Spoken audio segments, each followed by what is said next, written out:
Hey, Chris Baker here. What happens when Victor Lucas invites me on the electric playground to talk Spider-Man games? This.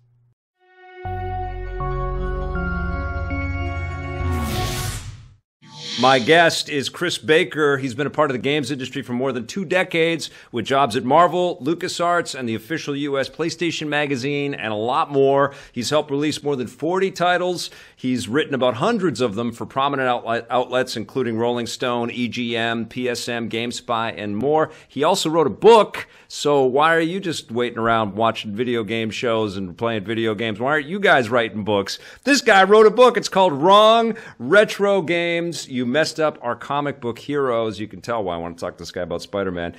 The first thing I'm going to ask you is your favorite Spider-Man video game of all time. Do you have one?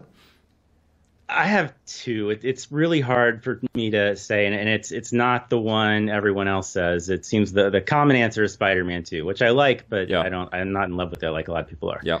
Is it the balloons, Chris? It's the balloons. Partly. I could get into the whole thing about Spider-Man 2 if you want to, and maybe we will. Yeah. But just to answer your question, I think the most important and the one that really made me an even bigger Spider-Man fan than I was the Neversoft game in 2000. Yeah. That was huge. That was, I would call, his first great game. He had, a couple arguably good games. Like some people say he had none at that point. Yeah. But there's a few that I liked at that point anyway.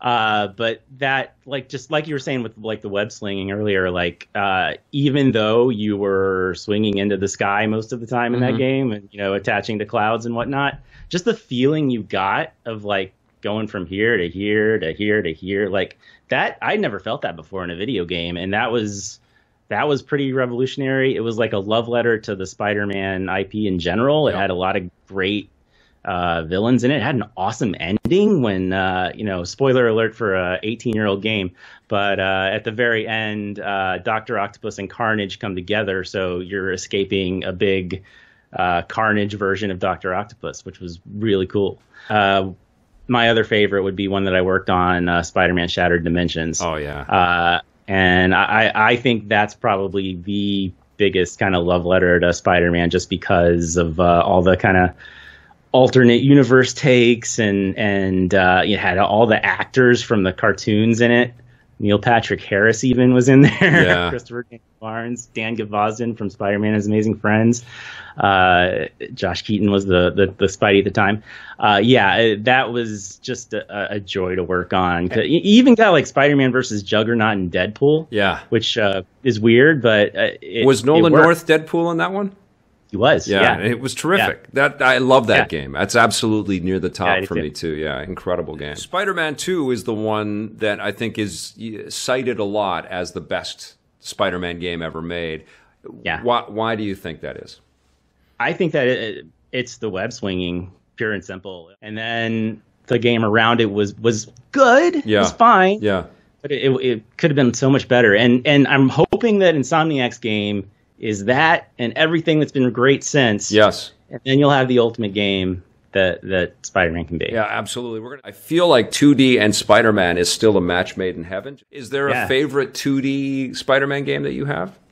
Maximum Carnage. Oh, yeah? Yeah. Yeah, Maximum Carnage came at a time when I grew up liking Spider-Man and watching cartoons and stuff like that. Maximum Carnage hit around the same time as the 90s Fox show, and both of those are what really made me pay attention to the character and his universe beyond just being a cool guy who swings around a lot. Yeah. The gameplay's pretty plain, but it's a solid beat 'em up, and it has a really good presentation style where it actually adapts panels from the comics. 2D sprite-based stuff, it just ages so well. It still looks great. It's still beautiful work in comparison to, Spider-Man 1 on PlayStation 1 is a killer game. It's awesome, and there's so much you can appreciate about it. The art does not hold up. Big globby sort of, pinata hands. And Black Cat's breasts are triangles that point out. Yes. It's kind of embarrassing. Yeah. I mean, I think in general, yeah, the 16-bit era, I think, has some of the best looking stuff that you can go back to and play and still have a good time with. Yeah. I mean, especially, talk about 2D art that's beautiful, and Spider-Man, the Capcom stuff that they did for Marvel versus Capcom and Marvel Superheroes and all that. That the animation is superb. It's incredible. And yeah, it really holds up today. Even I'm not a big fighting game guy myself, but like you said, I worked on Marvel vs. Capcom 3, and I poured my heart and soul into that game as much as I could, and I got to do stuff like pick the costumes everybody wore as alternates and stuff like that, and just basically my job at Marvel, I don't think I actually said was but to approve things.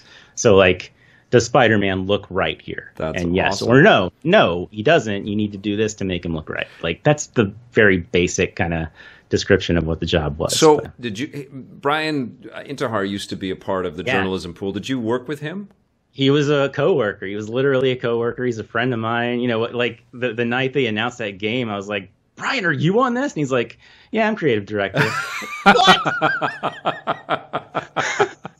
That's amazing. So he was at US PlayStation Magazine as well? No, he was at EGM. At EGM, okay. Central PlayStation Magazine. Yeah. We were, down the hall, and we talked to each other all the time. We were like the people who played sports games in the office. Yeah.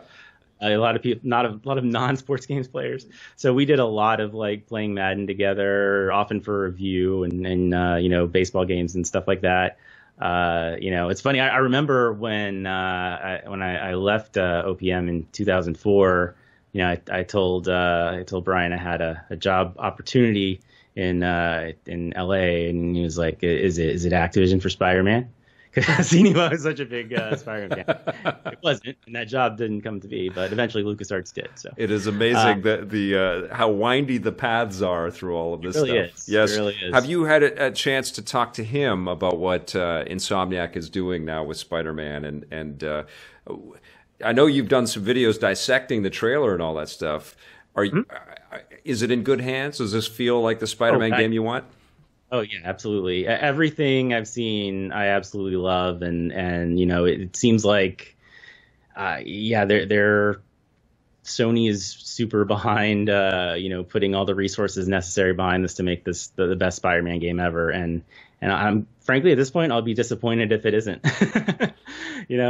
I really think they stand a very good shot of being the very best Spider-Man game that we can expect, and I'm really happy for my friend Brian for helping to pull that all together. Yeah, that's such an amazing company too. The fact that Insomniac has been this independent force with all of this, experimentation and great titles and huge AAA and just great people all the way. Totally. You've worked with them too closely, because especially through your PlayStation. I've known James Stevenson maybe even longer. Yeah. I never worked with him, but he was at CINESCAPE magazine. Amazing. Like way 2000, 2001, something like that. And we would meet at press events and just kind of hang out, and he's come a long way himself. That's amazing. According to Chris Baker, the Spider-Man game, what's it called? Is there a subtitle to Insomniac's game, or is it just Spider-Man? It is Marvel's Spider-Man. Marvel's Spider-Man. Yeah. According to Chris Baker, he's said it right here on the show. You heard it. You can quote him everywhere around the internet. Go right ahead. Write your stories.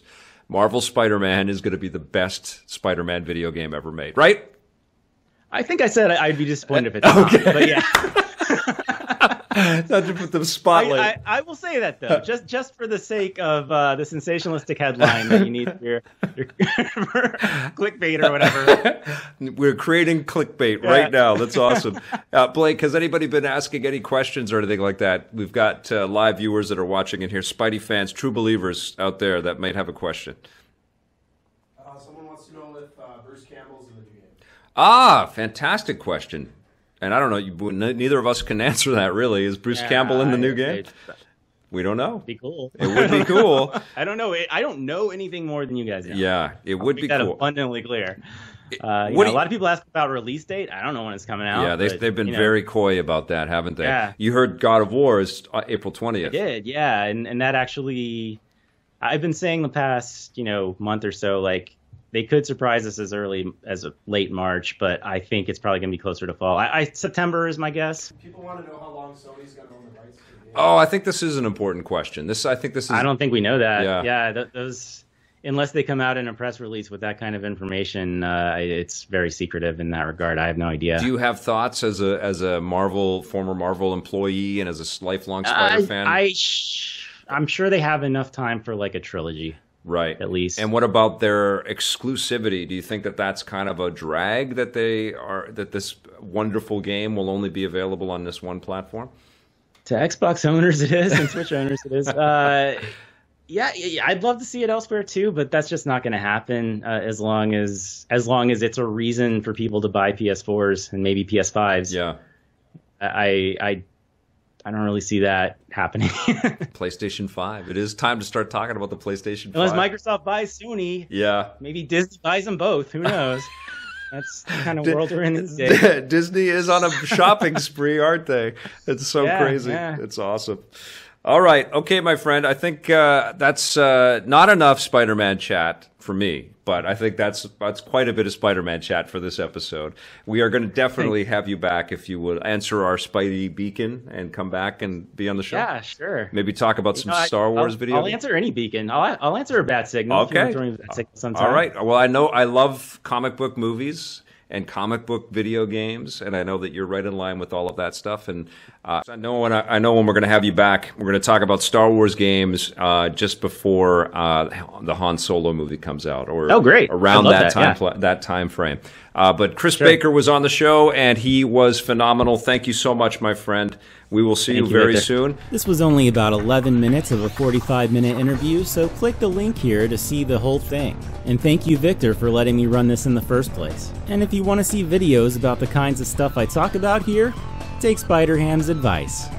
Goodbye, everybody.